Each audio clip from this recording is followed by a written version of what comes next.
సుఖశాంతులు నెలకొల్పాలన్నదే బ్రహ్మకుమారీల లక్ష్యం.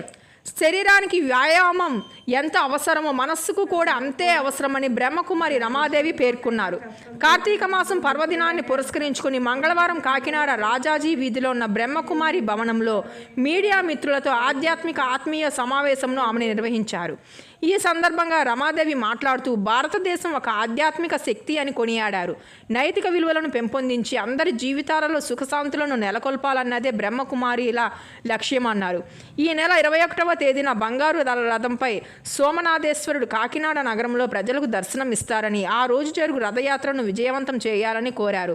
సమాజంలో అన్ని రంగాలలో భ్రష్టాచారం పెరిగి రోజు రోజుకి నైతిక విలువలను కోల్పోయి దుఃఖం అశాంతులు పెరిగిపోతున్నాయని ఆమె ఉపరీకరించారు. బ్రహ్మకుమారి విశ్వవిద్యాలయంలో మమేకమై అక్కడ జరుగుతున్న మంచిని సమాజానికి తెలియచెప్పాలని కోరారు. అనంతరం ఒత్తిడిని ఎలా అధిగమించాలని రమాదేవి హితోపదేశం చేశారు. ఈ సమావేశంలో బీకే రజనీదేవి, దీది రామేశ్వరి, మీరా, లక్ష్మి, గంగా, పద్మ, పాపారావు, నాగబాబు, వెంకటేశ్వరరావు తదితరులు పాల్గొన్నారు. మీరందరూ దీప ప్రజ్వలన చేసిన తర్వాత అందరి కోసము దీపం వెలిగించడం వలన వెలుగు వస్తుందో అలాగే వాడిని అరిగట్టే సాహసం ఎవరు చేయలేరు కూడా. ఇకపోతే మా మీడియా మిత్రులందరినీ గుర్తించి ఆత్మీయ సమ్మేళనం పిలిచినటువంటి బ్రహ్మకుమారి అన్న వాక్యం కూడా మాకు చాలా నచ్చింది. యూట్యూబ్ ఛానల్స్ అని చెప్పారు, అది వాస్తవమే. అదే ఈ మధ్యకాలంలో కూడా కంప్లైంట్స్ బాగా ఎక్కువైపోయింది.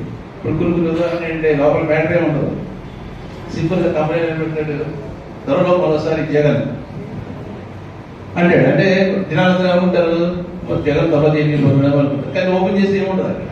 అంటే దానివల్ల ఏమవుతుంది, సత్యాన్ని మానవుడికి తెలియచేయాలని ప్రాణానికి కూడా త్యాగం చేసి మీరు న్యూస్ తీసుకొస్తారు. అలాగే ఎక్కడైనా ఏదైనా ఒక ప్రోగ్రామ్ జరగవలసి జరిగినా కూడా అది అందరికీ తెలియచేయడంలో ముఖ్యమైన పాత్ర ఎవరిదంటే మీడియానే కదా. అందుకే మేము ఈరోజు ఎందుకు పిలిచామంటే